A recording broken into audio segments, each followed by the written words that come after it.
Hi ladies. So I said I would be at the meeting and I messed up.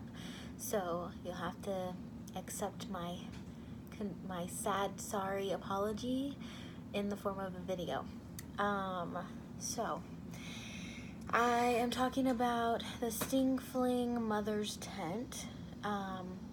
This is a question mark. If we're gonna do this, we have to make a decision pretty quickly. And so I know a couple of ladies went in and used it at the 4th of July event, but not very many. And so trying to decide if it's worth doing again. And so I was at the 4th of July event, and I remember looking up and looking at the mother's tent from across the way and thinking, you know, that's kind of a cool idea, but we could do better. And I don't mean that in a harsh or judgmental way. It was more of this isn't representative of who we are or what we're about. And so how can we do that? Like, you know, I loved the overall idea. And I know people say like, oh, it's the thought that counts. But I think that it's not really worth doing something unless we have the intent of doing it well. And well doesn't always mean more expensive or harder work. It just means paying attention to the details. So I pose the question to you guys: what are we communicating to our community, to the city of Azle? And so my thought was, obviously as part of our mission and vision is gracious hospitality. I added gracious hospitality and compassion. And in that place, I think that we need to view it not just as a place for moms and babies, or place for moms to get out of the heat, or nurse their babies in private, or change diapers, or, you know, the practical. We need to be looking at it more of a place for a place of peace, a place of encouragement. So not only is it a place of peace for these moms that probably are coming in with crying babies, or they're stressed out from just everyday life, or they've been there all day and they're ready to go home, a place of physical peace and spiritual peace, but also a place of encouragement. And so not just in how we communicate to them, although that's a huge part of it, whoever's there working the booth, but also how the tent is laid out. You know, have we paid attention to the details? Because we know that our God is a God of excellence. He doesn't do anything poorly, and we're made in His image. And so not that we're striving for perfection, but we need to do things well. And not only is God a God of excellence, He is a Father that loves extravagantly, okay? So kind of what I was thinking practically, some changes from the way that we did it in July would be, I noticed that we used a PVC pipe tent thing for the cotton candy, but they only used like half of that space for the actual cotton candy making. So there was a good portion. If it was like a 2-section area, like 3 poles, 3 sets of poles, and they used 1 section of the poles. And then there was this whole other section that really, like, people were kind of standing around while they weren't working, but there wasn't, like, it wasn't used. And so what I thought was, well, if they're only using that amount of space, that's about the amount of space of the Easy Up tent that the mother's tent was using. Now I know that there's a possibility of adding another cotton candy machine to make the lines shorter, so we may decide that's not the best option. But my thought with switching that out is twofold. One, we would have more space so we could have more section. So you'd have one area, like say if you have this long section and there's poles in the middle, one side is more designated toward like diapering, and one side is more designated toward seating, okay? It's not necessarily gonna be that segregated, but having a little bit more space, and you'll see why in a second. But then with the heavier PVC pipe legs, that would be a lot easier if we decide to put walls on it. And I don't know if that one comes with flaps like for walls, but I do know that out here at Harmony Hill we have some that we would have access to, as long as they fit, so we'd have to try that out. And so that would, instead of having sheets that blow up in the wind and, you know, kind of don't look that great and don't really do the intended purpose of keeping it private, these would be able to be secured all the way down the poles, and then you know, they won't flap as much. And then depending on the weather, I mean, it would just help no matter what the weather is, because so I'll go down my list. So seeing if there's flaps that we can use as the walls, and then we have those red leather couches that we use for Converge sometimes, and right now I think they're in the like the children's wing reception area kind of area, right outside of the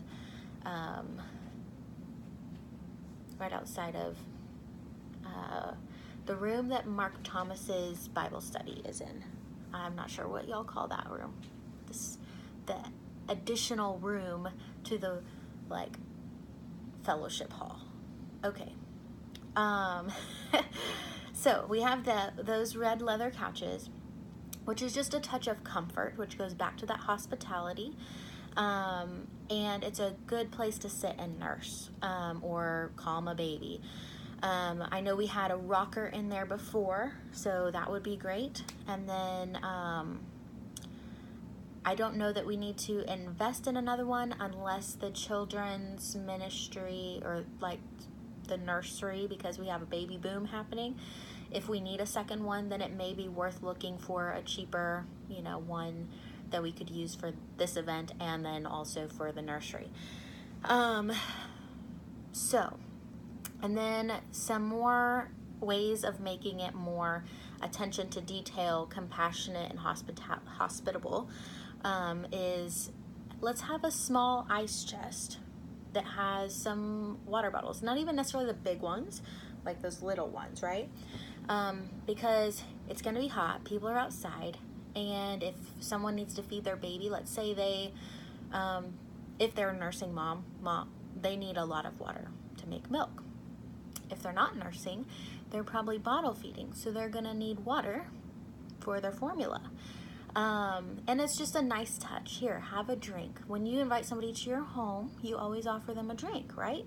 So that goes right back to the hospitality bit. Having fans, because it's hot, and it's still probably gonna be hot the first week or two of September. So if you have walls in that thing, that'll help keep some of that heat the air circulating with some fans. And then I don't know if we had a trash can in the tent before. We probably did, but I don't remember seeing it. So if not, we need to have a trash can so moms don't have to walk out with their dirty diapers and try to find a place to put them before they can get back to their family and onto their events. And then another thing I thought of was having just a small basket of some different sizes of diapers and a package of wipes available. So somebody needs them, they're there, shows that we care. You know, I have been intending to have a conversation with Crystal just about seeing if there's any room in the budget to go ahead and buy some of those things anyways for the nursery. Because at this point we don't have like a stock of diapers or wipes. I think we have some wipes, but we don't really have a stock of diapers. in our current nursery. And then the other side of that is there have been several occasions where women have come up to the church on a Sunday or when we've had events and they need diapers. And so I know at one point David took someone to go buy some diapers at Walmart or something. And those are just, I mean, that's great that we can do that, but we should have some of those things on hand anyways. One, because we have a nursery, and two, if we know that that's a need in our community, let's just have an extra box of different sizes of diapers. They cost about $20 to $30 a box, and then we can give people a stack of diapers if they need it. Now for this event, we would just have, a few diapers of each size available, and, a big package of wipes and hand sanitizer, which I think some of that stuff may have already been there. But just paying attention, caring, offering, to meet that need. And then the final thing I was thinking, and I don't remember the time frame of this event. I know it's a full day, but I don't remember how late into the evening it goes. But I was thinking, okay, if I'm sitting in this room or this tent, it's a white tent with probably white flaps as walls and red couches. Okay, it still feels kind of weird, right? Anybody else think that would feel kind of weird just sitting there? Maybe y'all don't pay attention to environment near as much as I do. But I love designing spaces. So I was thinking, we have some rugs that we use for Converge. We could probably borrow those, or we can get a different one just to put under the couches, and that's nice. It's not needed, obviously, but it's nice. We could put up some little twinkle lights that just bring twinkle lights. If you guys don't know, this is amazing.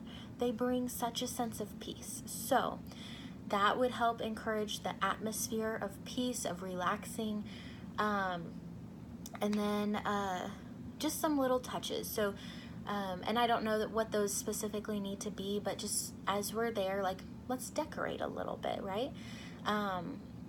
It doesn't have to be anything, like I said, like major. We don't need to spend a ton of money on it, but think of like what decorations would you find in your home? Maybe it's a Hobby Lobby sign or something that's encouraging.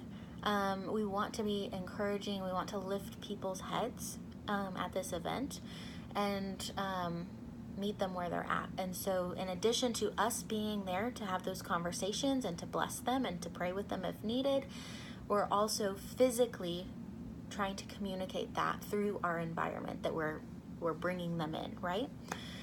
So I hope that makes sense. I'm trying to keep this a little bit short, and I know I can't answer your questions on a video like this, so I apologize.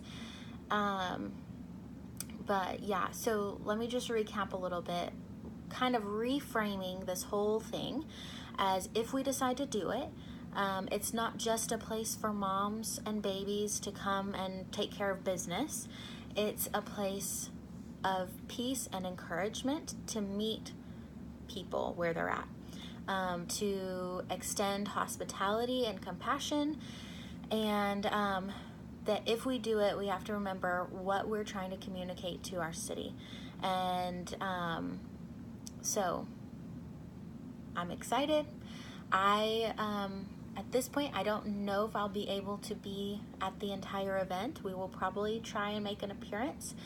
And I'm more than happy to help set things up as much as I can, being pregnant, obviously. So that's my thoughts. Y'all can take them or leave them.